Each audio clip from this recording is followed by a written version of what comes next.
예, 다음으로는 소규모 대학 지원 TF 위원장을 맡으셨던 대신대학교의 그 최대 총장을 모시겠습니다. 큰 박수로 맞이해 주시죠.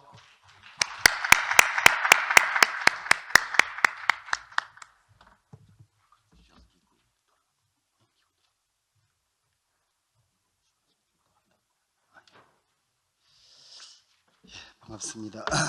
이번에 소규모 대학에 대한 정책을 이렇게 내놓을 수 있는 것도 대기업의 우리 장재구 총장님, 우리 대기업의 또 우리 사무총장님보다 우리 직원들 많이 도와주셔서 여기까지 올 수 있었습니다.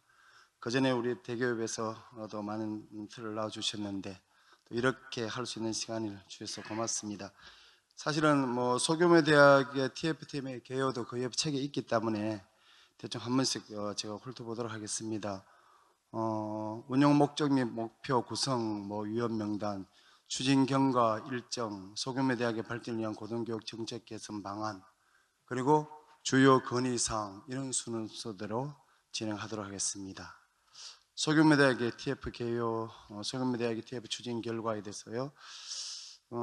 소규모 대학을 위한 고등교육 정책 개선 방안을 발굴하여 국회, 정부, 언론 등을 대상으로 소규모 대학 지원 방안을 건의하고자 이 TF팀을 운영하게 되었습니다. 그래서 소규모 대학의 발전을 위한 고등교육 정책 개선 방안을 마련하게 되었고요.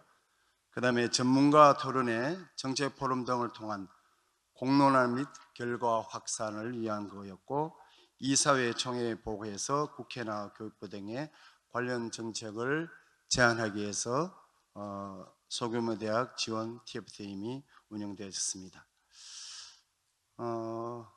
TF팀의 회원대학 총장을 중심으로 7명이 구성되었고요. 임기는 작년 6월 1일부터 11월 30일까지 활동을 했습니다.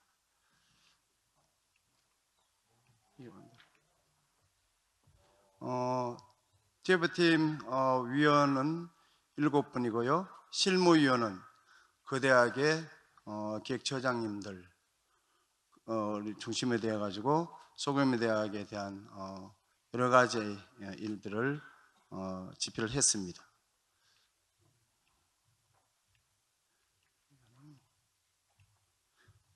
추진 경감 일정은 2023년 6월 20일부터 오늘까지 전체 회의는 15번에 걸쳐서 회의를 이루어졌습니다.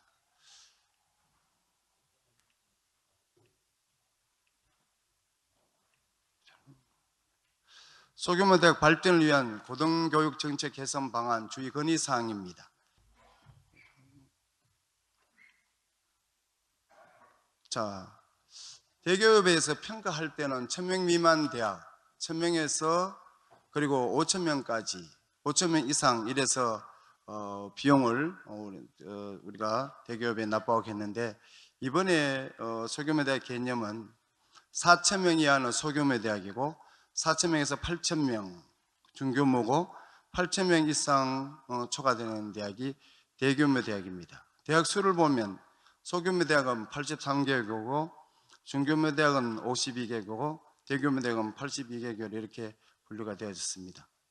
그러면 소규모 대학의 소멸은 지역의 소멸, 시장 논리에만 맡기는 것이 국가 발전인가, 이런 큰 제목을 붙여봤습니다.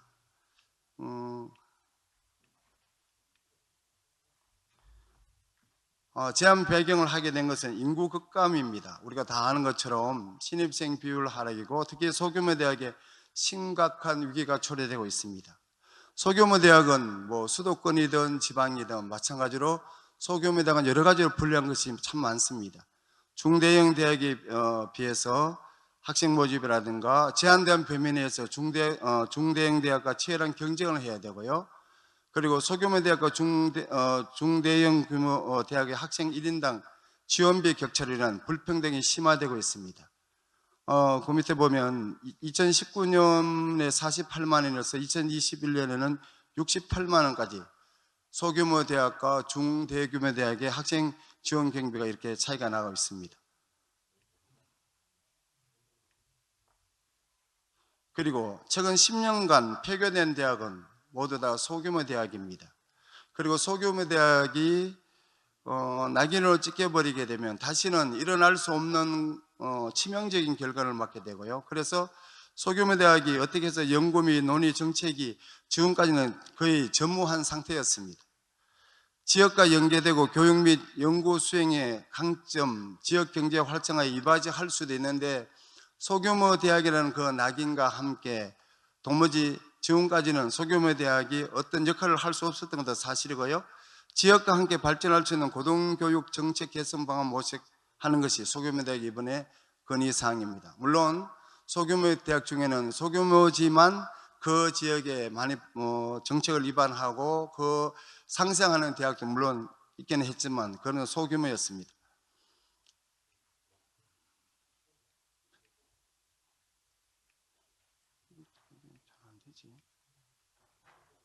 자, 2000년 이후에 폐교된 18개 교가 대부분 소규모 대학이었고요. 4,000명 이하 대학이었던 것이 드러났습니다. 그러면 현황 및 문제점 제안 내용을 잠깐 보면요. 제가 설명할 것도 없습니다. 소규모 대학은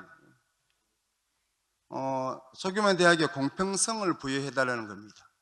소규모 대학이기 때문에 불이익을 초래한다든지 소규모 대학이기 때문에 현실을 반영한 공정한 평가가 되지 않으면 그것이 소규모 대학으로서는 굉장히 어려움이 더 가중됩니다.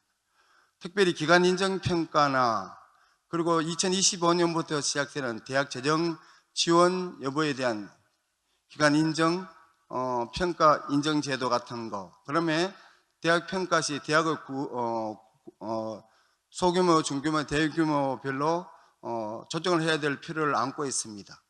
지금까지는 계속된 인정 기간이었기 때문에 건출 수 없지만 2025년부터 새롭게 시작될 때는 새롭게 지표 근거값을 새롭게 만들어야 될 그런 필요가 있습니다. 그래서 대학기관 인정평가위원회 선정 문제도 이게 굉장히 중요합니다. 소규모 대학에 대해서는 소규모 대학 출신 위원들이 잘 이해를 하는데 지금은 보면 소규모 대학에 오신 분들이 대부분 다 큰 대학에서 오신 분들이었기 때문에 소규모 대학을 이해를 할 수가 없었고 소규모 대학에서 어떤 것을 말씀을 드리면 그것이 도무지 이해를 시킬 수가 없는 그런 상황이 많았습니다. 그리고 소규모 대학은 설립할 때 준칙주의나 이런 1990년대 대부분 다 소규모 대학의 설립이 많이 이루어졌는데 그 학교 설립 이념이나 아니면 여러 가지 종교적이나 예체능이나 여러 가지 지역 기반을 해서 설립됐는데도 이해시키기가 참 어려웠던 게 사실입니다. 제안 내용은 소규모 대학의 경우 국가장학금 제도 그리고 인정 여부와 연계하는 것은 사실 소규모 대학에서 굉장히 부담입니다. 이것을 폐지했으면 하는 것이 우리 소규모 대학의 일반적인 입장입니다.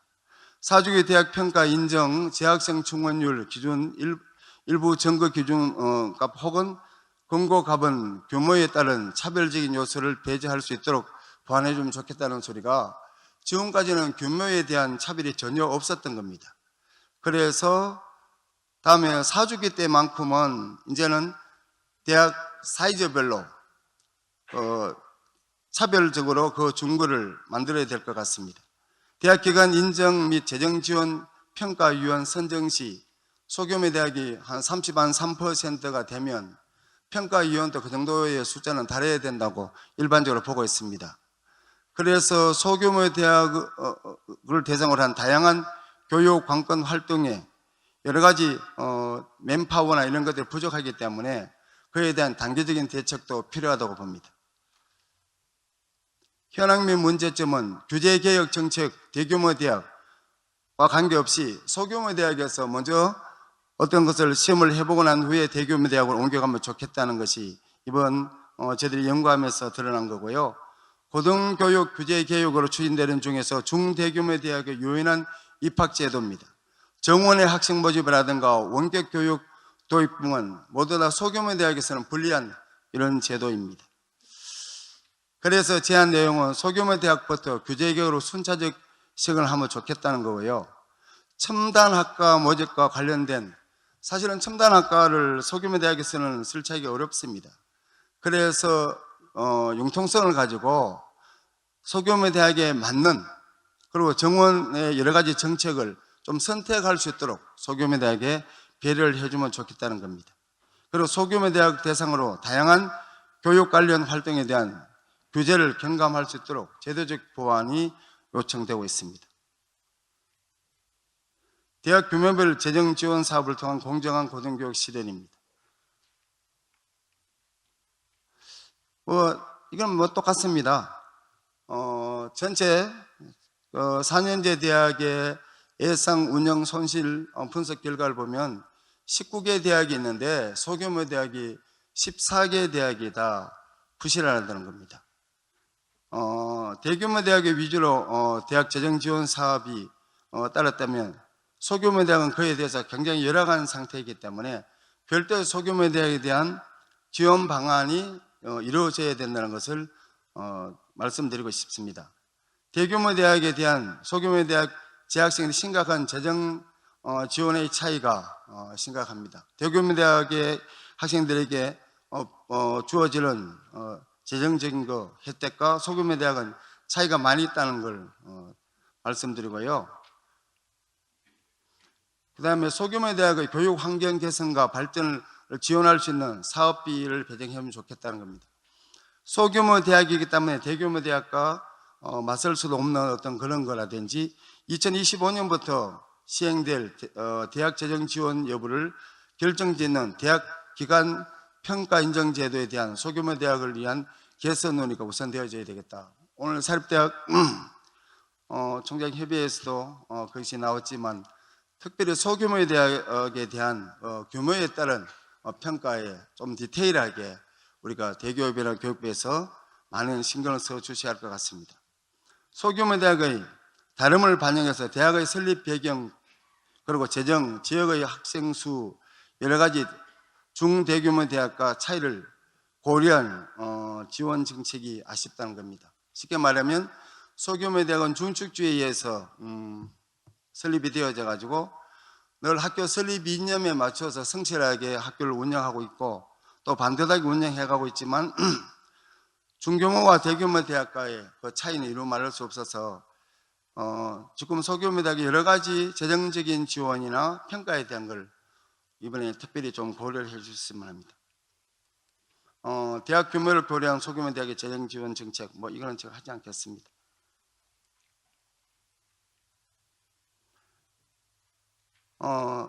대학 재정 지원 사업의 사업별 특성을 고려해서 일부 사업은 대규모 대학 또는 국공립대학을 제외시키는 방안 마련. 이건 소규모 대학의 바람입니다. 사실은 소규모 대학이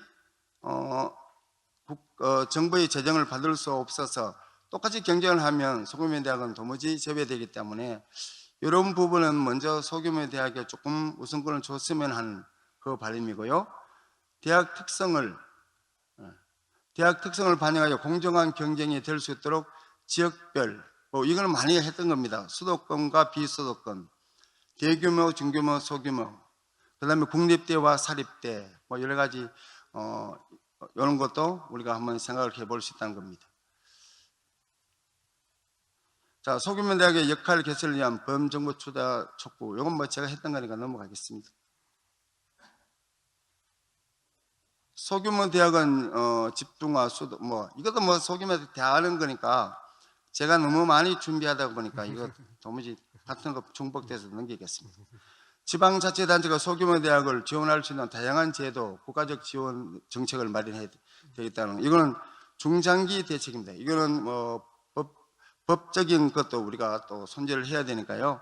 그다음 특별히 재정 상태가 열악한 지방자치단체가 중앙정부와 함께 국비 지원 등을 통해서 대학을 적극 활용할 수 있는 방안을 강구해야 되겠다. 우리가 늘 말하면 소규모 대학은 시장경제 논리에 맡기면 시장경제 논리에 의하면 폐교되는 학교는 폐교시켜야 된다, 테러를 예로 들어야 된다, 그렇게 이야기를 하는데 소규모 대학은 소규모 대학대로 평생학습센터라든지 성인학습이라든지 그동안 60년대, 70년도 그때 대학을 가지 못했던 교성세대들이 100세 시대를 살아가면서 소규모 대학, 지방에 있는 소규모 대학을 이용해서 다시 대학을 공부를 할 수 있는 좋은 기회가 아마 지자체 그 지역에서 필요합니다. 그래서 이제 100세 시대를 살아가면서 20대에 대학을 나온 사람도 필요하지만 5, 60대의 대학을 다시 다니는 것도 필요할 것 같습니다. 그 장이 소규모 대학이 평생교육의 일환으로서 담당할 수 있을 것 같습니다. 나머지 이건 넘어가겠습니다. 물론 OECD 국가의 전체다 보면 국내 대학 1인당 11.2달러, 그리고 국가 평균은 17달러, 굉장히 낮은 비율입니다. 그래서 사립 소규모 대학의 위기를 해결하기 위한 공공성 강화 정책이나 지방 사립대 소규모 대학에 대한 열악한 정부 지원 현황, 그리고 현재 정부 재정지원금은 세세한 지출 통제로 인해서 사용 제한이 발생한다. 여러 가지 소규모 대학이 지금까지 정부로부터 지원을 받은 것은 거의 일부고요. 지원받았다 하더라도 소규모 대학이 워낙 그런 지원까지 해본 경험이 없기 때문에 여러 가지 그 지출 통제에 대한 것을 만들어 넣기는 맨파워 부족한 점도 사실이고요. 우리나라 유사한 구조인 일본 사례를 잠깐 보면요. 결론이 이렇습니다. 일본은 우리나라보다 한 100명, 1년에 한 10만 명쯤 지원하는 대학생이 많은데 소규모 대학의 숫자는 우리나라보다 2배가 더 넘습니다. 그래서 일본은 그 소규모 대학의 일반 경비를, 경상 경비를 보조하고 있습니다. 일본뿐만 아니라 미국도 그렇고요. 독일도 그렇고 북유럽 쪽에서 핀란드 같은 데서도 보면 소규모 대학을 굉장히 잘 육성해서 키워가고 있는 것을 볼 수 있었습니다. 제안 내용입니다. 고등교육 재정을 안정적으로 확보하고 이를 소규모 대학의 경상비로 활용할 수 있도록 지정하면 좋겠다는 겁니다. 실제로 우리 대학 옆에 중고등학교가 있어요. 그 중고등학교에는 1년에 50억씩 60억씩 주니까 매년 건치는데 우리 대학 같은 경우는 그 대학 그 중고등학교 이렇게 쳐다보면서 굉장히 부러워하는 것이 우리 고등교육의 현실입니다. 그래서 경상비 지원 또는 소규모 대학을 성인학습자와 지역사회의 요구를 반영할 수 있는 수요자 중심의 교육 전환 생태계를 조성할 수 있는 것이 소규모 대학이라는 걸 우리가 좀 이해를 해 주시고요. 지금 나를 자꾸 쳐다보는데 나도 당황되고 다 같이 당황됩니다. 지역 대학의 상생 발전을 위한 소규모 대학에 대한 범국가적인 정책 지원을 바란다, 이렇게 하면서 마무리하는데요. 사실 지금까지 소규모 대학은 중대규모 대학과 경쟁할 수도 없었고요. 이런 논문도 나온 적이 없습니다. 사실은 이번에 우리 대기업의 장재욱 회장님께서 이걸 또 이렇게 제안을 해 주셔가지고 대기업에서 많이 협조도 해 주셨고, 또 이번에 여기에 같이 연구하신 우리 소규모 대학의 총장님들 고맙고요. 실무위원들도 고맙습니다. 특별히 오늘 참석하신 총장님들께서 전국 소규모 대학, 서울이든 수도권이든 지방이든 간에 소규모는 소규모대로 굉장히 불리한 점이 많다는 걸 조금 함께 이해해 주셨으면 합니다.